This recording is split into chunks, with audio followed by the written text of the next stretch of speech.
물건을 많이 삽니다. 보면 사고, 싸면 사고, 더 주면 사고, 돈 낭비, 공간 낭비. 많아도 너무 많다. 유독 그 물건들이 많이 늘어나는데 아대자루가 100여 개씩 나가는 집도 있습니다. 공간과 물건을 돈이라고 생각하시고 자산이라고 생각하시고 인식하신다면 가족의 화목까지도 연결시켜주는 가장 중요한 실천이라고 이야기합니다. 안녕하세요. 정리 컨설턴트 윤선현입니다. 반갑습니다. 제 직업이 낯선 집에 방문하는 겁니다. 그 집의 첫인상은 바로 현관에서 나타나는 것이죠. 정리되지 않은 고객분들의 집은 거의 공통적인 특징을 가지고 있어요. 3식구나 4식구 정도 산다고 알고 갔는데 현관에 있는 신발이 30개, 50개 이렇게 꽉 들어차 있습니다. 사실 현관을 정리하는 건요, 너무너무 빨리 할 수 있는 정리 공간이에요. 그래서 정리 진짜 못하시는 분들한테 주방이나 옷방 같은 데 정리하지 말고 현관부터 정리하셔라. 현관 정리의 기본은 뭐예요? 신는 신발, 신지 않는 신발 구분할 수 있고요. 그냥 다 꺼내져 있기보다는 다음날 출근이나 외출할 때 신는 한두 켤레 정도만 있으면 되는데 집어넣어줘야 되는데 집어넣지 않거나 실제 어떤 집은요, 집어넣을 수 있는 공간 자체가 부족해가지고 그냥 방치되어 있는 거예요. 근데 신발을 하나씩 보니까 너무 오래됐거나 불편하거나 수선이 안 되거나 이런 류의 신발들도 많이 있습니다. 그래서 신발 정리를 잘 할 수 있는 현관을 만든다면 외출 후에 집에 들어올 때도 편하게 들어올 수 있겠죠. 자주 손님이 오지 않겠지만 손님들이 맞이할 수 있는 좋은 첫 인상을 줄 수 있는 곳일 수도 있고요. 저희 집 공간의 질서를 잡는 시작이 바로 현관이라고 생각하기 때문에 한 컬레라도 버리시거나 신발장으로 좀 올리시면 그게 바로 정리죠. 그렇게 매일 하시다 보면요, 한 달 혹은 2달 그 정도면 충분히 정리된 현관을 만들 수 있을 겁니다. 제가 처음 정리 컨설턴트를 시작했을 때는요, 그런 이제 아이템들을 구입하는 게 너무 어려웠어요. 요즘은 그런 신발 정리 용품들이 너무 쉽게 또 싸게 구입할 수 있습니다. 많은 돈을 들이지 않고도 수십 개를 살 수 있는데, 그러면 신발장 공간을 2배나 3배 정도 더 활용할 수 있기 때문에 신발 정리 도구를 구입해서 사용하시는 게 정리된 현관을 만들 수 있는 좋은 방법이죠. 자, 서울의 경우에는 아파트 한 평이 한 1억 정도라고 이야기해요. 그런데 내가 30평짜리 집에 살고 있는데 그 30평 중에 약 70%의 공간은 사용하지 않는 공간이에요. 물건이 쌓여 있거나 이동조차 하지 않는 그런 공간을 가지고 있는 것이죠. 그러면 실제 사용하는 공간은 얼마 되지 않다면 10억짜리 집에 사는 거랑 거의 비슷할 거라고 생각됩니다. 그래서 저는 공간과 물건에 대해서 돈이라는 가치로 환산하는 것이 굉장히 중요하게 강조합니다. 가지고 있는 물건들을 다 구입해서 샀을 텐데 만약에 내가 돈으로 환산한다면 1억 정도 물건을 가지고 있을까요? 수억 원어치 있는 물건이 있겠다 생각하지만 시간이 지날수록 그 물건의 가치가 떨어지는데 그 물건의 가치를 높일 수 있는 방법은 딱 한 가지밖에 없습니다. 파는 게 아니라 그 물건을 잘 쓰는 거예요. 내가 수십만 원 주고 샀는데 잘 쓰지 않아서 본전도 못 뺀다. 그 물건을 또 팔려고 보니까 왠지 좀 아깝다. 이런 것들이 많다 보니까 공간과 물건을 내가 좀 돈이라고 생각하시고 자산이라고 생각하시고 인식하신다면 물건들에 대한 정리가 얼마나 중요하고 물건을 두는 것이 아니라 잘 쓰는 것이 얼마나 소중하고 내가 가지고 있는 비싼 집 한 평이라도 아끼는 것이 얼마나 좋은지에 대해서 돈이라는 기준이 명확하게 알려줄 겁니다. 우리나라 가정집에서 진짜 많은데 정리하기 어렵다라고 생각하는 대표적인 물건이 있는데요. 2종류입니다.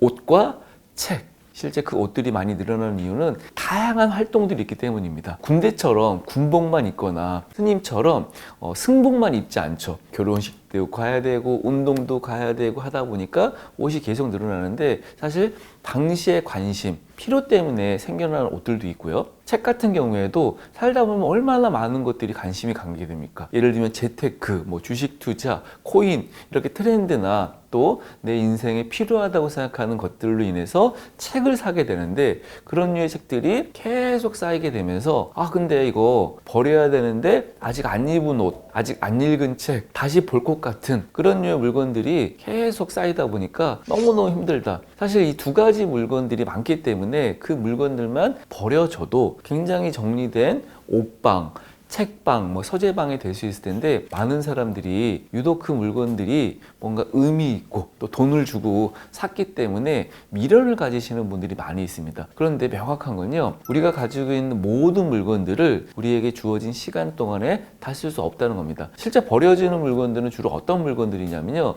입을 수 없는 옷, 읽으면 안 되는 책들이에요. 물건에 대한 필요, 물건이 주는 가치, 물건이 존재하는 이유인 목적, 이 세 가지만 가지고도 내가 이 물건을 두어야 되는지 정리를 해야 되는지에 대해서 명확하게 판단돼요. 내가 가지고 있는 물건들 중에 내 인생의 아까 가치, 내 인생의 목적, 내 인생의 필요를 위한 물건 중에 남겨야 될 거를 선별하는 게 훨씬 쉽게 실천할 수 있는 정리 방법입니다. 제가 오늘도 상담 전화를 받은 게 있었는데 남자분이셨어요. 낚시용품이 있는데 많아도 너무 많다. 특정 취미를 가지고 있으면 유독 그 물건들이 많이 늘어나는데, 그런데 보통 정리가 안 되는 분들은 취미가 사실 한 개만 있지 않습니다. 겨울에 있는 취미, 또 여름에 있는 취미. 그래서 이제 주로 정리수납이 안 되시는 분들이 많이 가지고 있는 대표적인 취미가 뭐였냐면 캠핑이었어요. 베란다를 꽉 채우고 있습니다. 특히나 아내분들이 그것 때문에 스트레스를 너무 많이 받아 하시는데, 유독 어떤 분들이 좀 어려웠냐면 이제 몇 년 동안 안 가신 분들이 계속 캠핑 장비를 가지고 있는 거예요.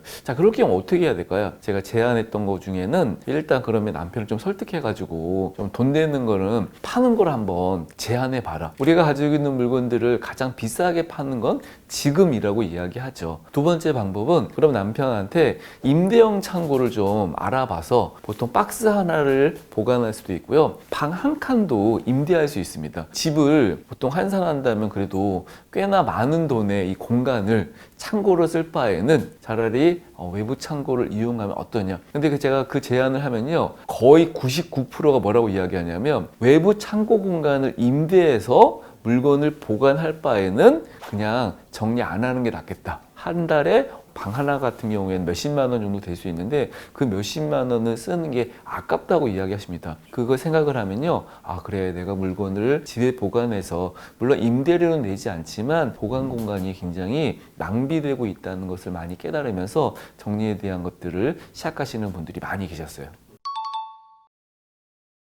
사실 근본적으로 정리가 안 되는 집들의 특징은요, 물건을 많이 삽니다. 보면 사고, 싸면 사고, 더 주면 사고, 기분이 좋아도 사고, 기분이 나빠도 사고. 쇼핑 습관이 바뀌지 않으면 절대 정리된 집을 만들 수 없습니다. 소비를 할 때 합리적인 소비가 중요하고 훈련이 필요하다. 오늘부터 소비 습관을 훈련하는 방법 중에 가장 좋은 것은 구입할 물건들을 그냥 장바구니에 담지 않고 그냥 바로 가지 않고 한 번쯤 적어두는 겁니다. 결제를 할 때 다시 한번 이렇게 좀 선별해 보는 것이죠. 보통 한 15분 정도가 가장 좋은 시간이라고 이야기하는데, 즉흥적으로 소비하기보다 조금 시간을 느리게 쉽게 구입하기보다는 조금 불편하게, 저는 그래서 가급적이면 인터넷으로 소비하는 것도 좋긴 하지만 건강하게 먹을 수 있는 뭐 과일이나 야채 같은 경우에는 가서 사는 게 제일 좋거든요. 오늘 구입한 것이 가장 신선한 것이고 먹을 만큼만 구입해서 빨리 먹는 것이 가장 건강하게 사는 것이다. 자주 쇼핑을 하는 것이 합리적인 소비일 수도 있고요. 내가 좀 번거롭더라도 좀 느리게 사는 것이 구매 습관을 바꿀 수 있는 방법일 수 있고요. 그동안 내가 어떻게 샀는지에 대해서 현황을 파악하는 방법으로 제가 추천하는 게 영수증 정리법이라는 건데, 한 번쯤 내가 샀던 물건들 중에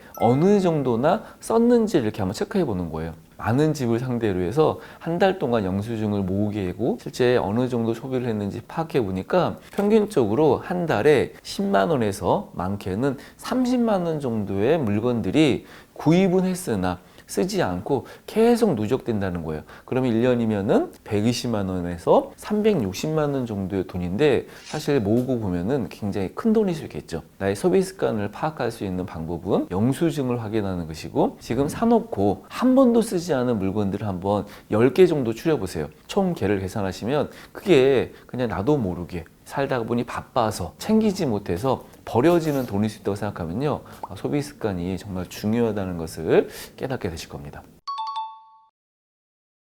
정리가 안 된 집들이 정리 서비스를 의뢰하는 대표적인 이유는 너무나 많은 물건을 제때 찾지 못해서 어디에 무엇이 있는지 우리가 모든 물건들을 기억할 수 없지만 그 물건들을 찾는데 받는 스트레스, 그 물건들을 사놓고 돈 낭비, 뭐 공간 낭비 이런 어떤 요소들 때문에 정리 서비스를 많이 의뢰하십니다. 그래서 딱 문을 열고 들어가자마자 눈앞에 보이는 모든 모습들이 얼마나 답답하게 사셨을까라는 생각을 이제 하게 되죠. 여러 시간이 지난 후에 많은 물건들이 버려지는데 어떤 집은 톤 단위로 버리는 집도 있고요. 마대자루가 100여 개씩 나가는 집도 있습니다. 그렇게 물건이 나가고 나서 이제 써야 될, 쓸 수 있는 물건들만 딱딱 정해진 곳에 두면 서랍도 쉽게 열리고 뭐 어디 있는지 찾으라 그러면 금방 찾습니다. 정리가 안 되었다는 것을 대표적으로 특징할 수 있는 것은 많은 물건이 있다. 그 물건이 어디에 있는지 모른다. 그래서 그 물건을 찾을 때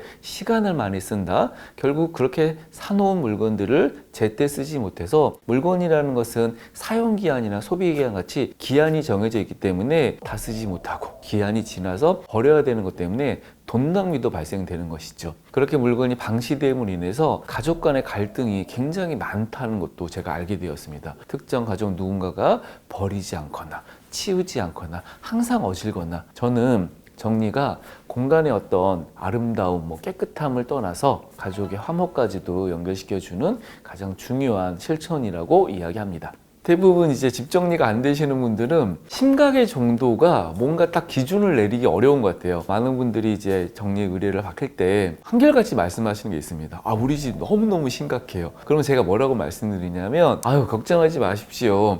심각한지만 봐서 어지간하면 심각하지 않습니다. 딱 그렇게 해가지고 이제 어떤 집에 갔었는데 정말 심각했는데 너무너무 물건이 많이 있어가지고 이유를 물어보니까 이제 한 세대의 이제 물건들이 있어야 되는데 그 집은 아버지, 할아버지 것까지 물건이 있다 보니까 거의 3세대의 물건이 있는 것이었습니다. 보통 이렇게 정기적으로 이사를 가시면 어느 정도 정리가 될 텐데 할아버지 때부터 그 집에 살았기 때문에 물건이 너무 많았고 사실 이제 돌아가신 분들의 물건들은 유품이고 또 불필요한 물건일 텐데 그 물건들마저도 정리하지 못한 채 살다가 또 살다 보면은 필요한 물건들이 이제 구입되기도 하고 헤아리면 200년이 넘는 기간 동안의 물건이 있던 집이 제 기억에 가장 오래 남는 심각한 집이었습니다. 사실 다 뜯어내고 덜어내고 꺼내서 물건을 이제 청소할 수는 없지 않습니까? 그로 인해서 환기의 문제라기보다는 물건들이 오래됨으로 인해서